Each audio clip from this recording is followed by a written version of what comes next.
Hello friends, welcome to Foodies by Neha. आज मैं आपके लिए लेके आई हूँ एकदम फूले फूले कुलचे की रेसिपी। और सबसे अच्छी बात है दोस्तों, ये जो कुलचे हैं ये मैंने गेहूं के आटे से बनाए हैं, तो मन भर के और पेट भर के खा सकते हैं आप देख सकते हैं कितने सुंदर हमारे कुलचे बनके तैयार हुए हैं। और देखिए कितने सॉफ्ट हैं ये कुलचे। मैं आपको बीच से भी ओपन करके दिखाऊंगी। देखिए प्रॉपरली कुक हुए हैं और इनको बनाना इतना आसान है दोस्तों कि आप इन्हें कभी भी बना सकते हैं। और इन कुलचों को फुलाने के लिए ना एक बहुत बढ़िया सी ट्रिक है मेरे पास, जो आपके साथ मैं वीडियो में शेयर करूंगी। तो वीडियो को पूरा देखें और वीडियो पसंद आए तो लाइक और शेयर करें। तो यहाँ मैंने एक बड़ा सा बर्तन लिया है, इसमें मैंने डाला है 2 कप गेहूं का आटा। आप इस रेसिपी को मैदे से बना सकते हैं दोस्तों, लेकिन मैं गेहूं के आटे से बना रही हूँ। और इसमें मैंने डाला है स्वाद अनुसार नमक। और अब मैं डाल रही हूँ 1 चम्मच पिसी हुई शक्कर। और इसके साथ ही मैं डाल रही हूँ 1 चम्मच बेकिंग पाउडर। और अब मैं इसमें डालूँगी 1/4 कप दही। तो ये नॉर्मल दही है, बहुत ज़्यादा खट्टा दही नहीं यूज़ करना है। और इसमें डालेंगे अब 2 चम्मच इतना तेल। तेल से क्या होगा, आपके जो कुलचे हैं काफ़ी लंबे समय तक सॉफ्ट बने रहेंगे। और सभी इंग्रीडिएंट्स को हमें इस तरह से हाथ से पहले मिक्स कर लेना है। देखिए अच्छे से मिक्स हो गया सब। अब इसको हम गर्म दूध से गूँथेंगे, तो आप थोड़ा-थोड़ा दूध डालते जाएँ और आप इसको गूँथ लें। तो यहाँ मैंने आधे कप दूध का यूज़ किया है। फ्रेंड जितना आप हाथ पे टॉलरेट कर सकें उतनी ही गर्म दूध का यूज़ करें, जलना नहीं है। तो बस साइड से डालते जाएँ और बहुत सॉफ्ट सा एक डो बनाकर हम तैयार करेंगे कुलचे के लिए। और जब आप आटा गूँथ लें तो 1 चम्मच देसी घी लेके इसको अच्छी तरह से मस लें। इससे क्या होता है, फर्मेंटेड होना आटा स्टार्ट हो जाता है तो हल्का-सा चिकना होने लगता है। तो इससे आपका जो आटा है वो काफ़ी स्मूथ और फर्म हो जाएगा। और इसको हम ढक के रखेंगे 15 मिनट के लिए। 15 मिनट हो गए हैं दोस्तों, और आइए आटे को चेक कर लेते हैं। तो मैं आपको उठा के दिखाती हूँ कि कितनी बढ़िया तरीके से फर्मेंट हुआ है हमारा आटा। देखिए, तो जितने अच्छे तरह से फर्मेंट होता है हमारे जो कुलचे हैं वो उतने अच्छे फ्लफी और फूले हुए बनते हैं। तो एक बार और थोड़ा-सा मसल लेंगे।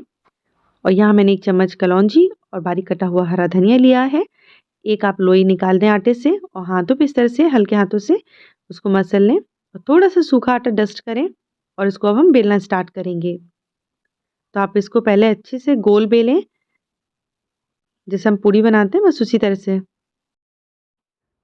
और पूड़ी जितना साइज़ का बेलने के बाद आप इसमें बीच में तेल या घी जो पसंद करें वो लगा लें। और इसके बाद आप इसमें डाल सूखा आटा जो होता है हम उसको थोड़ा-सा इस तरह से डस्ट कर लेंगे। और अब उसको देखिए कॉर्नर्स को पकड़ कर हम इसकी इस तरह से लोई बनाएँगे। तो जैसे आप मोदक बनाते हैं ना, बस उसी तरह से बनाना है।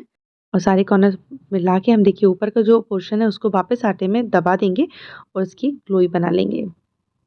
ये हमने इसलिए किया दोस्तों, क्योंकि इससे क्या होता है जो दोनों लेयर है वो ईज़िली सेपरेट हो जाती है और हमारा कुलचा अच्छे से फूलेगा। और अब इसमें हम लगाएँगे थोड़ा-सा कलौंजी इस तरीके से और हरी धनिया, थोड़ा-सा सूखा आटा और डाला है मैंने। और अब इसको हम बेलेंगे। तो ये जो कुलचे होते हैं दोस्तों ये बहुत बड़े नहीं बनते, छोटे साइज़ के बनते हैं।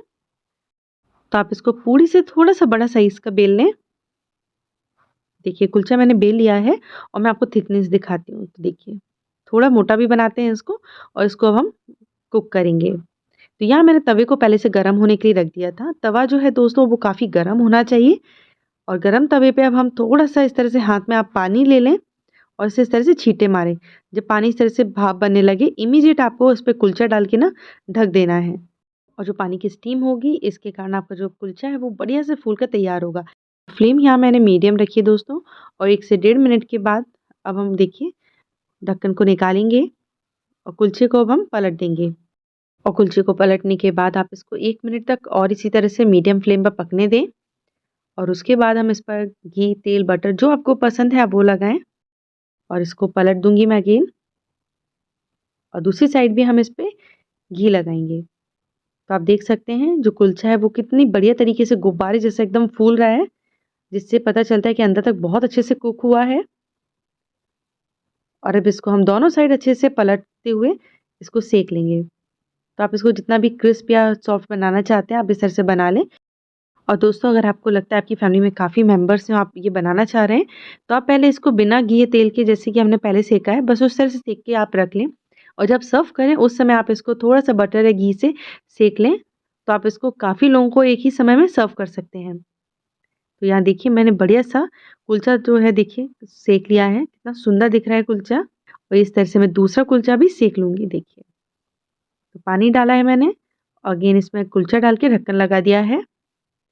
1 मिनट के बाद इसको हम पलटेंगे।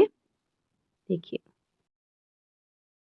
इस तरह से पकाने से क्या होता है, आपका जो कुलचा है वो बेकिंग जैसा लगता है कि आपने बेक करा है, और ये बनाने का बहुत आसान तरीका है, जिससे कि घर में हम बिना कम सामान में इसको हम बहुत अच्छे से बना सकते हैं। देखिए, ये भी कुलचा देखिए कितने बढ़िया तरीके से फूल गया है। और इस पे मैंने घी लगाया है, अच्छे से पलटती हूँ, दोनों साइड हम इसको सेक लेंगे। तो है ना बहुत आसान दोस्तों।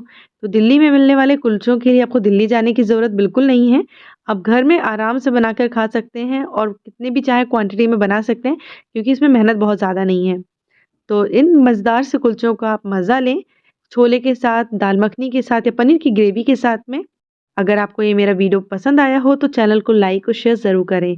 मिलूँगी बहुत जल्द एक नई वीडियो के साथ। Till then bye bye and take care.